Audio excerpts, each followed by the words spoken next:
Hello student, आज हम स्वपरागण और परपरागण में अंतर समझेंगे। चलिए हम स्वपरागण और परपरागण में अंतर कुछ बिंदुओं की सहायता से समझते हैं। सबसे पहले देखते हैं हम स्वपरागण। नंबर 1, स्वपरागण की क्रिया एक ही पौधों के पुष्प के परागकण तथा वृत्तिकारक के बीच होती है। इस स्वपरागण जो होता है वो एक ही पौधे के पुष्पों में होती है। ठीक है, इसमें कोई अलग अलग पौधों में नहीं होती, बल्कि एक ही पौधे के एक ही पुष्प में होती है।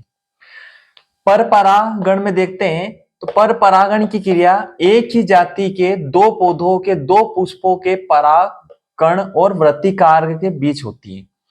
पर परागण की क्रिया क्या होती है कि दो पौधों में होती है, दो अलग अलग पौधे होते हैं, उनके दो अलग अलग पुष्प होते हैं, उनके बीच ये पर परागण की क्रिया होती है। जो जो परागकण दूसरे पौधे के पुष्प के वृत्तिकारक तक पहुंचते हैं।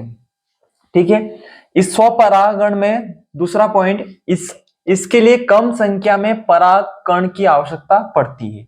स्वपरागण जो हो रहा है वो एक ही पौधे में हो रहा है, एक ही पुष्प में हो रहा है, तो उनके लिए क्या होगा, जो परागकण है वो बहुत कम संख्या में होगा तो चल जाएगा, क्योंकि उन परागकणों को कहीं उस पौधे से दूसरी जगह नहीं जाना है, तो वहीं के वहीं वो क्या होगा, वहीं के वहीं होते हैं, तो वो क्या है, परागकण वहीं के वहीं वो उसी पुष्प में वृत्तिकारक तक पहुंच जाएंगे।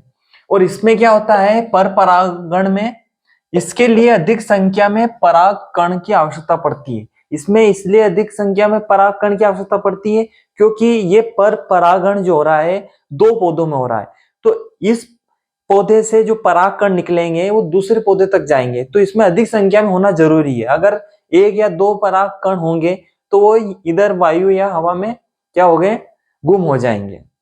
इस कारण इनमें परागकण की आवश्यकता ज्यादा होनी चाहिए, जिसमें से एक या दो परागकण जाएंगे दूसरे पौधे के वृत्तिकारक पहुंचेंगे और वहां पर निषेचन की क्रिया हो जाएगी। नंबर 3, ये बाह्य स्रोत पर निर्भर नहीं होता है। स्वपरागण क्या हो रहा है कि एक ही पौधे में हो रहा है और स्वयं हो रहा है, तो इसमें कोई बाह्य स्रोत जैसे कि वायु, जल, कीट की आवश्यकता नहीं होती है। और इसमें क्या होता है, पर परागण में बाह्य स्रोत पर निर्भर करता है, जैसे कीट हुआ, हवा हुआ, वायु हुआ, इन पर निर्भर करता है, तो इनमें क्या माध्यम की आवश्यकता पड़ती है पर परागण में। नंबर 4, इसमें जातियों के विकास की संभावना नहीं होती है। स्वपरागण क्या हो रहा है, क्योंकि इसमें जातियों की संभावना इसलिए नहीं होती है क्योंकि स्वपरागण एक ही पौधे में हो रहा है, एक ही पौधे में हो रहा है, एक ही पुष्प में हो रहा है।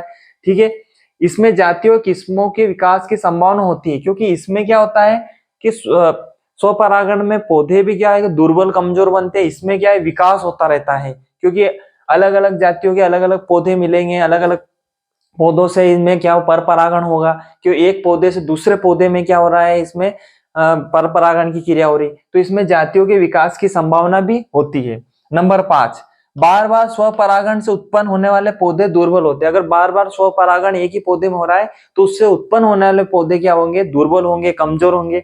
और इसमें क्या होगा, इससे उत्पन्न होने वाले पौधे स्वस्थ होते हैं। इसमें पर परागण में क्या होगा, इससे उत्पन्न वाले पौधे स्वस्थ होते हैं।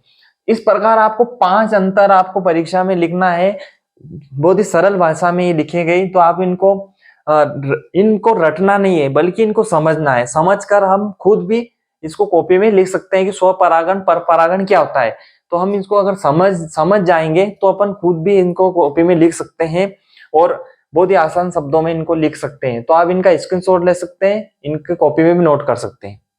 और ये जो स्वपरागण परपरागण एग्जाम में 5 या 4 नंबर में पूछा जाता है, तो आप इनको कुछ नहीं करना है, आपको बिल्कुल आसानी से इसको लिख सकते हैं। जैसे स्वपरागण की क्रिया एक ही पौधों के पुष्प के परागकण तथा के बीच होती है, मतलब एक ही पौधे में हो रही है, एक ही पुष्प में हो रही है, ये अलग अलग पौधों में हो रही है। इसके लिए कम संख्या में परागकण की आवश्यकता होती है, क्योंकि वही हो रहा है, उसी पुष्प में हो रहा है, वही पौधे में हो रहा है, तो ज्यादा परागकण की आवश्यकता नहीं होगी, तो भी वो मतलब निषेचन की क्रिया हो जाए तो भी वहां पर प्रजनन हो जाएगा। इसके लिए क्या है, अधिक संख्या में परागकण की आवश्यकता पड़ती है, क्योंकि हवा के द्वारा जाते हैं परागकण, तो कहीं गुम हो जाए, कोई नीचे गिर गए, तो उसमें क्या अधिक अधिक मात्रा में होंगे, तो उसमें से एक या दो तीन परागकण होंगे तो वो वहां पर पहुंच जाएंगे, उसके दूसरे पौधे के पुष्प के वृत्तिकारक और निषेचन की क्रिया होगी। निषेचन क्रिया हो जाएगी।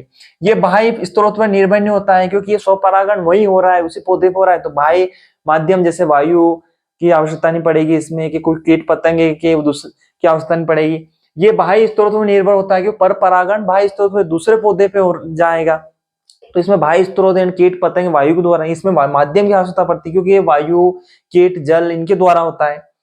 इसमें जातियों के विकास की संभावना नहीं होती, क्योंकि एक ही पौधे में हो रहा है, स्वपरागण एक ही पौधे में हो रहा है और एक ही पुष्प में हो रहा है, तो उसी में हो रहा है, तो न तो कोई जातियों की कोई विकास होगा इसमें, बल्कि इसमें विकास होने की संभावना होती है, क्योंकि एक दूसरे पौधे के परागण दूसरे पौधे के परागण निकलकर दूसरे पौधे पर जा रहे हैं, मतलब इसके किस्म के जो लक्षण है वो दूसरे पौधे के लक्षण में जाएंगे, तो इनमें जातियों का विकास भी होगा। ठीक है, बार बार स्वपरागण से उत्पन्न होने वाले पौधे दुर्बल होते हैं, इसमें उत्पन्न वाले पौधे स्वस्थ होते हैं।